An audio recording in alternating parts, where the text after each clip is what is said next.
ఆకివీడు రామాలయం టెంపుల్ గురించి మీరు వచ్చి బయటికి మాట్లాడేంత వరకు అక్కడ ఒక గుడి ఉంది, ఆ గుడి పరిస్థితి అంత దారుణంగా తయారైందని అసలు ప్రపంచానికి తెలియదు. అసలు ఇప్పుడు వరకు నేనైతే ఎప్పుడు చూడలేదు సార్. ఏ గుడికైనా ధ్వజస్తంభము పాడైపోయింది, పడిపోయింది, లేదంటే ఇక్కడ ఏదో డ్యామేజ్ అయింది, అక్కడ ఏదో విగ్రహాలు కూడా డ్యామేజ్ అయినా చూసినాం. కానీ గుడే చెత్తకుండిలాగా మారడం అనేది మొట్టమొదటిసారి వేస్తున్నారు.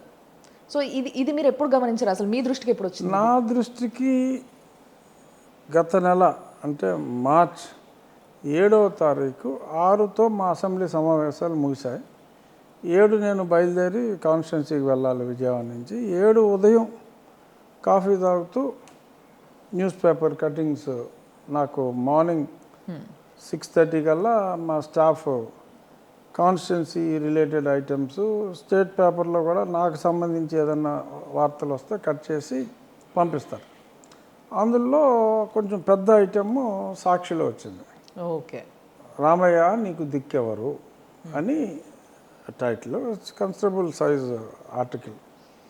అందులో రాశారు, ఊరికనే బజార్లమ్మట రఘుకుల తిలక రారా అని పాటలు పాడతారు, ఇక్కడ శతాబ్దాల చరిత్ర ఉన్న ఒక దేవాలయానికి ఆకివీడు పెద్దపేటలోని ఈ రామాలయానికి, రామాలయం అన్నీ వాళ్ళే కన్ఫర్మ్ చేశారు, సాక్షి వాళ్ళే కన్ఫర్మ్ చేశారు. రాముడి విగ్రహాలు పెట్టి చెత్త డంపింగ్ యార్డ్ అంతా కూడా చూపెట్టి డైరెక్ట్గా నన్ను టార్గెట్ చేస్తూ, ఎందుకంటే నేను ఈ కాలువగట్ల మీద ఆక్రమణలో చాలా నేను రిమూవ్ చేయటం జరిగింది. సో ప్రజల ఆరోగ్య దృష్ట్యా సో కాలువగట్ల మీద నివాసాలు తీసేయటం ఇవన్నీ చేస్తున్నారు. కానీ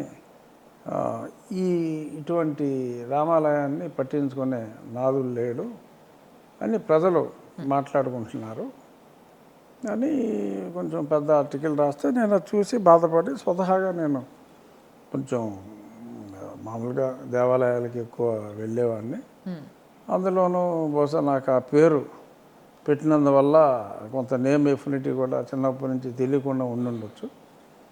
సో దాంతో నేను ఇమ్మీడియట్గా మా పార్టీ నాకుతో రెగ్యులర్గా ఉండే ఫాలోవర్స్కి నేను ఉమా అని ఒక అతను ఉంటే అతనికి ఫోన్ చేసి మీరు అర్జెంటుగా చాలా పెద్ద ఆర్టికల్ వచ్చింది అని ఆర్టికల్ కూడా ఫార్వర్డ్ చేసి మీరు ఇమ్మీడియట్గా క్లీనింగ్ చేయండి, ఆ చెత్త ఉంది చాలా దారుణంగా ఉంది, ఆ చెత్త అంతా క్లీన్ చేసి శుభ్రం చేసి నాకు ఫోటో పెట్టాలి, మళ్ళీ ఆ సాక్షి వాడికి మనం వెంటనే క్లీన్ చేసామంటే ఏదో రాసుకొని సాక్షి ఎఫెక్ట్ అనో ఏదోటి, జనరల్గా ఏదైనా చేసిన వెంటనే పలానా పేపర్ ఎఫెక్ట్ ఇమీడియట్గా ఇలా చేశారు మా వల్ల జరిగింది అంటారు కదా. సో వాళ్ళకి ఫోటో పెడదామని చెప్పి నేను చేయమన్నా, వెళ్తానన్నాడు. మళ్ళీ నాకు ఫోన్ రాలేదు. నేను బయలుదేరి తర్వాత బ్రేక్ఫాస్ట్ అయ్యాక వచ్చే దారిలో మళ్ళీ ఫోన్ చేసి ఏంటి పని అంటే దట్ ఈస్ నా మైండ్లో కొడేస్తుంది. అది ఎంత దారుణంగా రాశాడు, ఈ ఎమ్మెల్యే పట్టించుకోవట్లేదు, ప్రజాప్రతినిధి అంటే వాళ్ళు రాసినందుక లేకపోతే ఉన్నందుక నేను ఇన్నాళ్ళు అలా ఉంటే పట్టించుకోనందుకు, అది కనీసం నా దృష్టికి తీసుకురాలేదు. అంటే I could not imagine that ఒక దేవాలయ ప్రాంగణం డంపింగ్ యార్డ్ లాగా ఉండటం అన్నది నేను డైజెస్ట్ చేసుకోలేకపోయా.